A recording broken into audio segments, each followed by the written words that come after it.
Hello, welcome to a new Gespi Atari stuff video. In this video we can have a look at my arcade Atari Pocket Player Pro. A small pocket player which looks absolutely amazing, at least I think so, and which has a whole list of Atari 2600 games built in. Now this isn't the first portable player that can do this, so we're also going to compare it with the Blaze Atari Retro Handheld Console.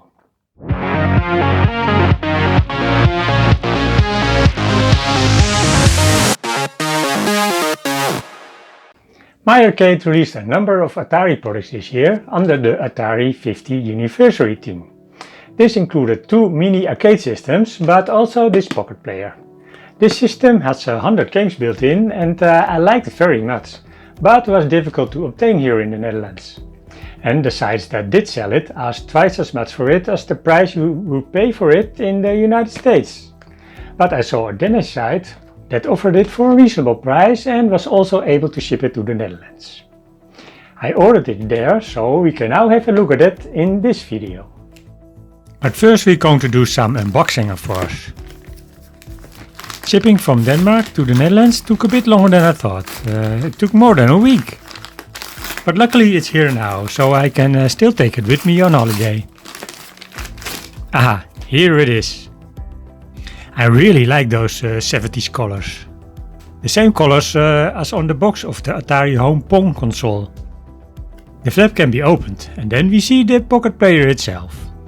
On the inside of the flap we see a number of covers of Atari games that are included in the system.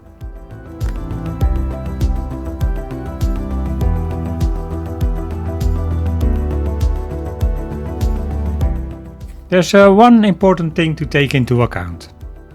Here it says 100 games. But when we open it, it says 75 plus Atari games. That means that there are also about 25 non-Atari games on it. My arcade does that a lot. They fill up the number of games with bonus games, so they will end up with a nice number. Time to open it.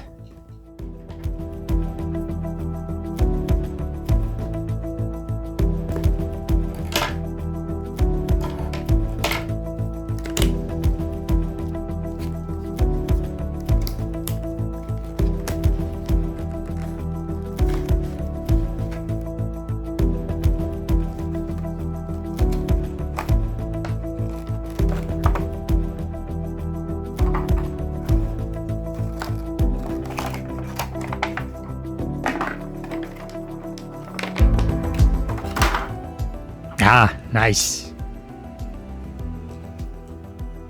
This is where the batteries go in. This also functions as some kind of grip, so you can hold it well. It fits well in the hand.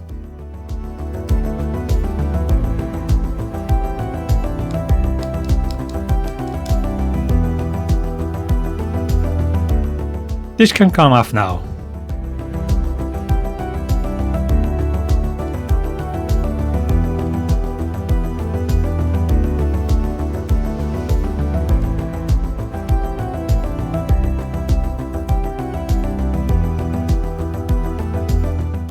And now we will place the batteries in, then we can fire it up. 4 AA batteries go in. You can then hinge the flap in and click it into place.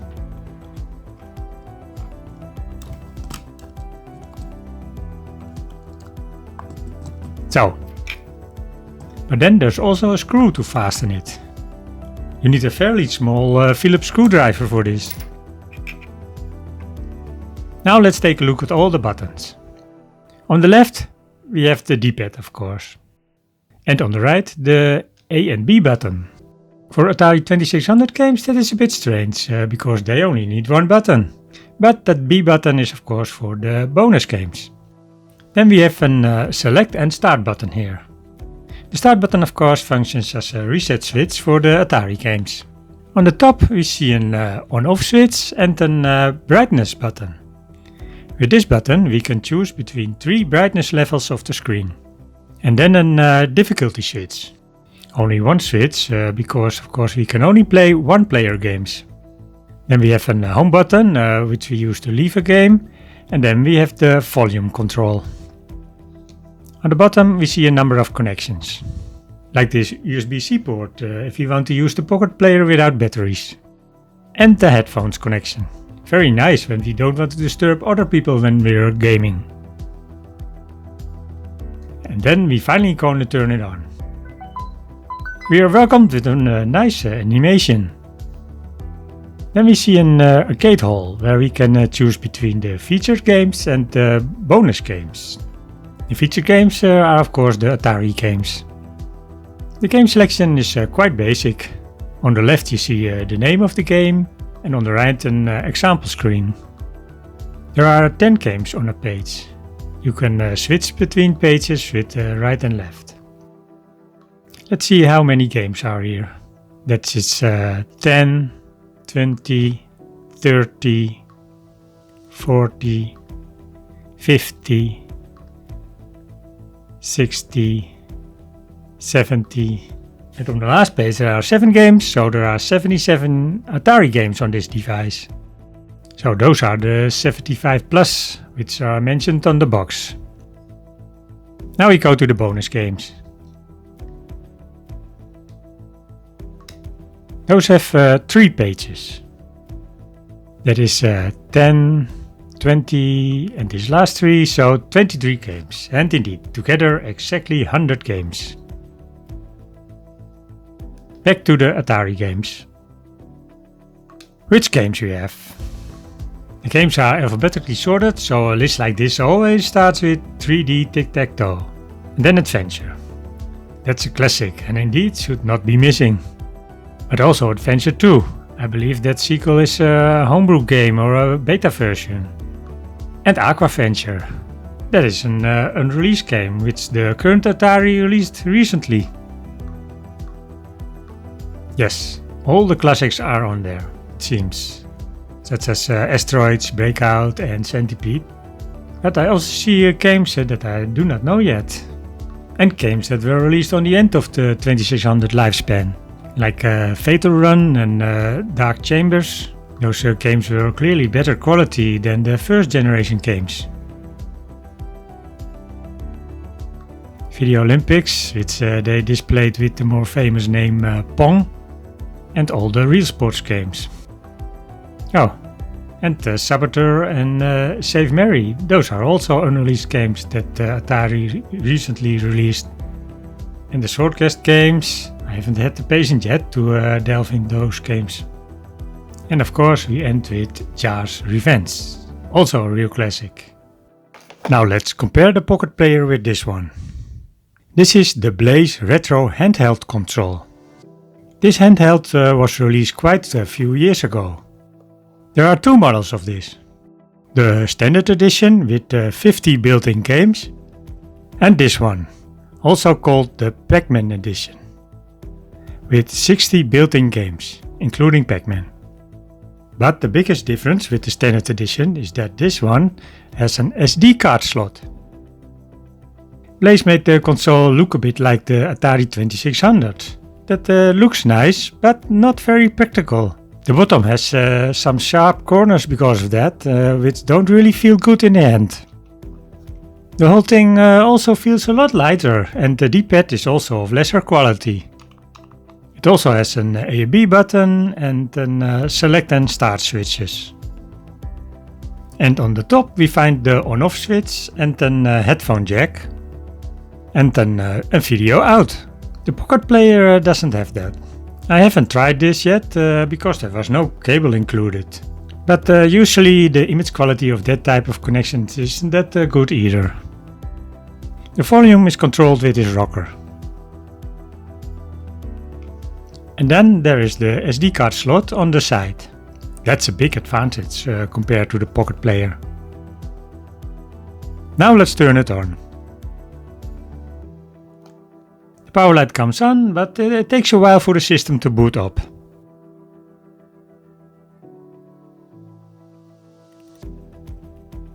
The image quality is clearly less than the Pocket Player, but not as bad as it looks on the camera now. They use box art in the menu system, what I prefer than example screens.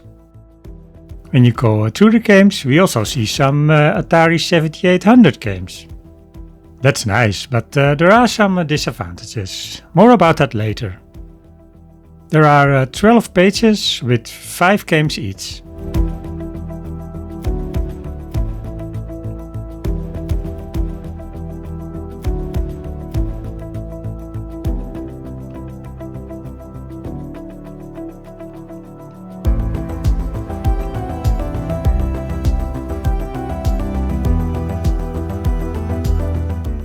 And then we come to the page that gives access to the SD card.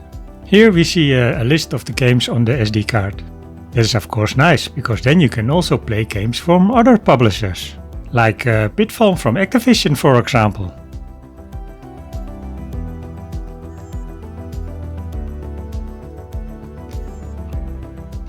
But that's not that easy on such a small screen, especially with the camera in between.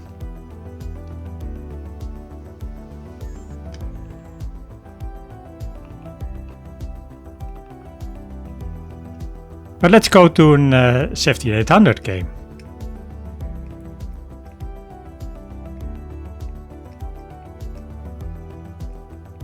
For example, Food Fight.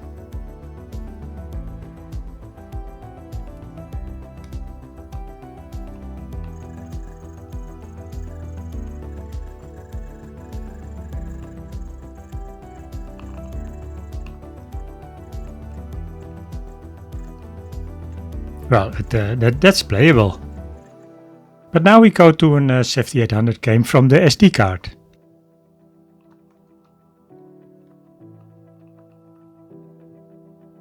Pole Position 2 for example.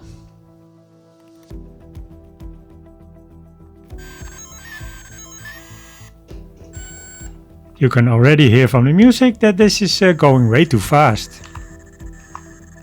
And the game itself is therefore not playable.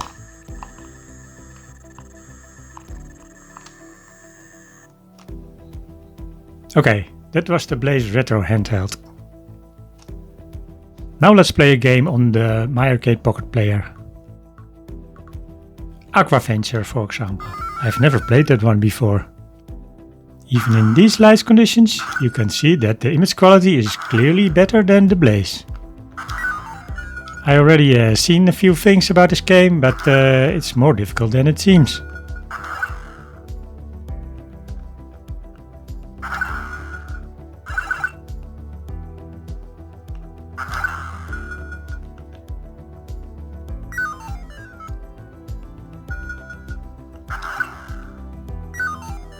Well, that's not going well.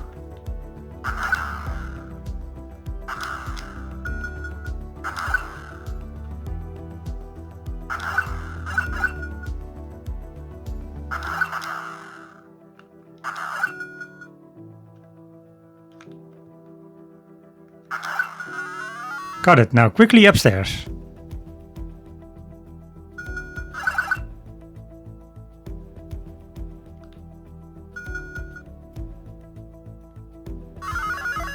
Done. Well, that's a fun game.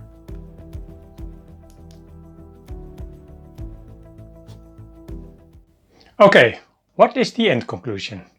I've been playing with the Pocket Player for a while now, and I even took it with me during the summer holidays. And I'm very happy with it. It's very comfortable in the hand, there are nice games on it, and it looks great.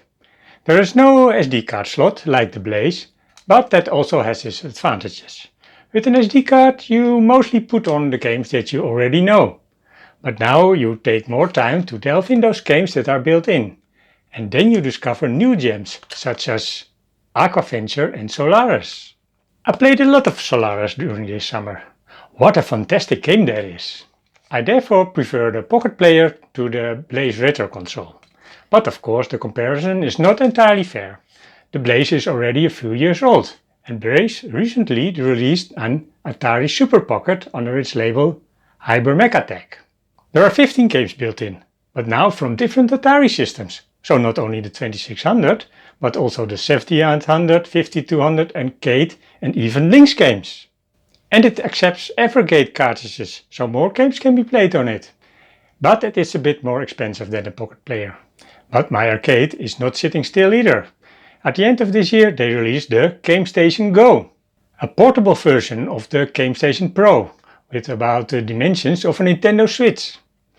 It also contains games from a different Atari system and has an SD slot, so you can add your games yourself. In addition to a D-pad, it also has various other controllers. I'm really looking forward to the systems. Until then, I'm having a great time with this pocket player. And due to its compact shape, it's also easy to take it with you. And with this, we are at the end of this video. Thank you for watching. And if you like this video, please click the like button. And if you want to see more videos like this, click subscribe. By doing this, you really support this channel. Until the next time, bye!